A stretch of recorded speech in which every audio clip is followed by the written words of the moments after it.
If we start draining the Chinese seas by pumping water out of them, then not far from the coast of Vietnam, we will find shipwrecks of different eras scattered everywhere. The Bermuda Triangle never dreamed of why this stretch of water became one of the most dangerous in history, and what treasures were buried on the seabed, draining the ocean of the Chan Islands, and removing layers of sand and mud in front of our striking picture of Chinese ceramic products is presented to the eye 15th century cups, bowls, and plates, even after 600 years lie neatly in rows. Each cup costs hundreds of dollars, and there were 30 sunken ships scattered around the dishes. They sank at different times over the past 2,000 years. If you continue to drain the ocean of the Chan Islands, an even more exciting sight will appear. Sunken ships from all over the world. The Spanish galleon, the Chinese Pan himself. The Arabic gave so many ships sank here for exactly two reasons. Firstly, through this place ran the maritime Silk Road, and secondly, there was a parking lot of ships in the harbor, and most accidents happen precisely when entering or leaving the harbor. A sudden change of wind in a busy harbor can lead to the fact that the ship traders who came here hoping to get rich but instead gave their lives in these overloaded and turbulent harbors. Today, not only trade routes of ships pass through the ocean, but also trade routes of a new type. They transport data through the water that once was the maritime Silk Road is now an information superhighway. However, the modern trade route is full of no less dangers. Many deep-sea risks are exposed to the World Wide Web. Our love for the internet is boundless. Today, humanity consumes several petabits of information every 60 seconds, and the vast majority of this data is transmitted along the ocean floor. If we dry it all over the world, we will see a network of 1.5 million kilometers long, forming the World Wide Web. Information is transmitted along the seabed at the speed of light through an extensive system of cables. As much as 98% of the world's information passes through fiber optic cables there on the ocean floor. One of the most important and busiest sections of the world network pass under the Chinese seas to the half-asleep strait between Taiwan and the Philippines. Like all trade routes, this information highway is subject to various dangers. One, the fall of dangerous predators that bite through wires before colliding with even larger creatures. In these frames, you can see how the humpback whale got tangled in a cable off the coast of Norway. Rescuers managed to free the animal, but for this, they had to cut the cables, which means leaving part of Scandinavia without the internet to eliminate possible threats. Engineers bury wires deep under the seabed. If we drain the ocean, we will see giant machines that they lay the World Wide Web. They resemble a plow the size of a house that crawls along the seabed. Water jets under high pressure form trenches 3 meters deep, into which the cable is buried only in the deepest parts of the ocean, which are not reached by Savage Nikita. Wires are laid on the surface of the bottom if you drain the deepest gorge in the Masonic Strait. The main information highway connecting Asian countries will appear, and the West has 19 cables that transfer trillions of gigabytes of data between companies, governments, universities, and exchanges. They all lie on the surface and therefore vulnerable. In 2006, a year ago, a powerful tremor occurred at the bottom of the Chinese Mare. It was an earthquake of magnitude 7.1, and in the deep gorge of the Luzon Strait, the second stage of the earthquake began, a huge underwater landslide that mercilessly began to destroy the information. Cables lying at the bottom of the stream demolished all the wires connecting Southeast Asia and the United States. The internet turned off, and after a few minutes, it affected the wallets of millions. ATMs stopped working for people. Work on exchanges stopped, and transactions were blocked on billions of dollars of corporations, and banks were paralyzed on both sides of the ocean. This was the first time when so many cables broke at the same time, and a huge part of the world lost full internet access. It took 3 months to repair the broken wires, and the next catastrophe can break out at any moment. Because deep in the Pacific Ocean, there is a tectonic monster hiding the largest dangerous seismic zone on the planet. The Ring of Fire. 90% of all earthquakes on the planet occur here. Soon to be the backbone of the food chain, the animal was destroyed and began to starve. The lack of sunlight meant that the average temperature on the planet dropped by 26 degrees Celsius. For 16 long years, only the most resistant plants and animals managed to survive. The dinosaurs died. Nevertheless, one question remains open: whether this was a disaster. A one-of-a-kind crater from an asteroid is not the only thing that we will see if we drain the Gulf of Mexico. To date, there are more oil production rigs in the basin of this bay than in the rest of the planet. Is that this bay is considered one of the richest oil fields on the planet, and all because 300 million years ago, there was an ancient swamp here. Now it is hidden deep under the water column and rocks as a result of high pressure and temperatures. All the organic matter of the swamp turned into oil, and now a huge number of oilmen have come here.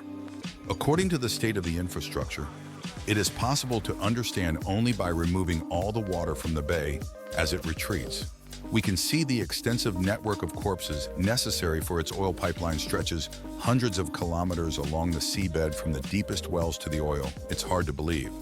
But 70 is laid at the bottom of the Gulf of Mexico, thousands of kilometers suddenly. But we continue to remove water from this bay, and soon small slaver ships appear in front of our eyes, sunk several hundred years ago due to a strong storm. But it's all small fish and big game waiting for us ahead. Draining the bay further in front of us appears a perfectly preserved steamer from the Second World War. Robert 8 it was sunk by a German submarine. It becomes understandable. In the last moments afloat of this ship, the bridge broke down, unable to withstand the water pressure. When the ship began to sink, such weapons on the stern are in a neutral position. This shows that the attack was quick and unexpected. 2 boats lie next to the ship. This means that the ship went to the bottom so quickly that the team had no opportunity to lower them to beta scientists. It was estimated that Robert 8 sank in 3 minutes. Many people lost their lives. But don't worry, if we continue to drain the Gulf of Mexico, we will see that justice exists in this world. Like instant karma, one of the most striking finds emerges from the darkest depths of the Gulf. A submarine U-166 is the same thing that sank the ship Robert 8. But why did this submarine also sink? The fact is that the steamer Robert 8 sailed. None of them were accompanied by the anti-submarine ship patrol craft 566 at a distance. And the submarine team did not know this, because while through the periscope, the submarine was watching the sinking ship and suddenly attacked the anti-submarine ship. When it's due to the sonar, it was already too late.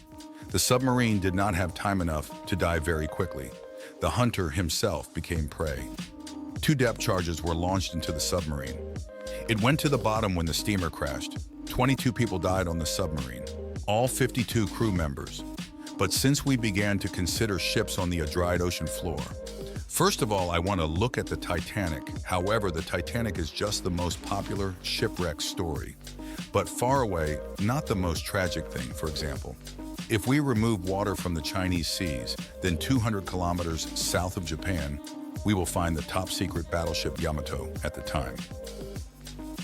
The largest in history, 263 meters long and almost 40 meters wide, it was considered unsinkable and had armor thick 40 centimeters, was the pride of Japan. But still, the ship sank, and with it, 3,063 people. That is twice as many as on the Titanic. As we see, the battleship is all torn to pieces. Who could do such a thing from such an armored vehicle? He himself discovered the wreckage of the world's largest battleship, revealed the dramatic details of his last hours of life. Hundreds of shell casings from Yamato's own guns are scattered around the wreckage. This is because he was shooting back from a lot of enemy aircraft attacked. They caused serious damage to the battleship and began to sink. But something is wrong here. The fact is that its armor is 40 centimeters shredded like foil. The huge hull is torn in half. It is beyond the power of any torpedo bomb. What happened? The key to the solution was found in these rare frames. We see how shot the torpedo of the British battleship of the Second World War Baron is slowly sinking.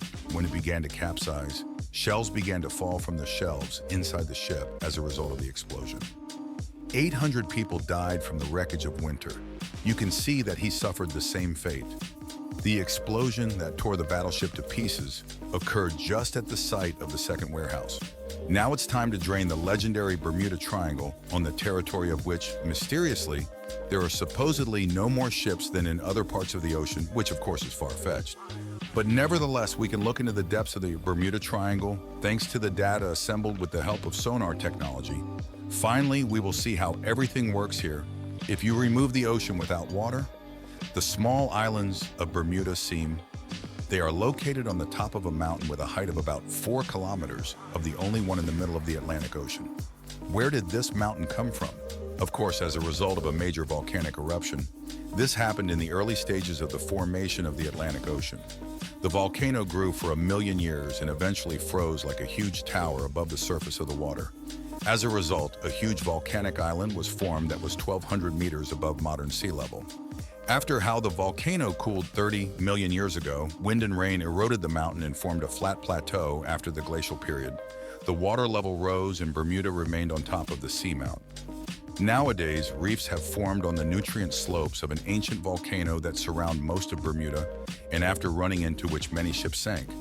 But this also happens in other parts of the ocean at other islands, surrounded by reefs. Besides, this is only one small corner of the huge Bermuda Triangle, therefore, there is no convincing evidence that there are no more ships in Bermuda than in other parts of the ocean. Nevertheless, it is really difficult to find a sunken ship in some areas of the triangle. Having drained this area of Bermuda, we saw a depression 8 kilometers deep. This is the Trough of Puerto Rico, the deepest point of the Bermuda Triangle in the entire Atlantic Ocean. Oceans cover more than 70% of the surface of our planet and are central to the maintenance of life on Earth. They regulate our climate, produce the oxygen we breathe, and are a source of food and economic activity for billions of people. Our oceans are the cradle of biodiversity, storing unknown species and unexplored ecosystems. This hypothetical scenario of ocean drainage highlights our deep connection to the marine world and the need to protect it. Each of us can contribute to the conservation of the oceans, whether it's reducing the use of plastic, supporting sustainable fishing, or participating in coastal cleanup. Together, we can make a difference. While we cannot and should not drain the oceans, we can strive to better understand their mysteries and work to preserve their wonders for future generations. The oceans are not just a part of our planet, they are a vital part of our lives, our well-being, and our future. Thank you for joining us in this reflection on the greatness and significance of our oceans. Let's not forget the contribution that the oceans make to our lives every day, and continue to explore, wonder, and protect this invaluable resource. See you again on your next trips to the unexplored depths of our planet.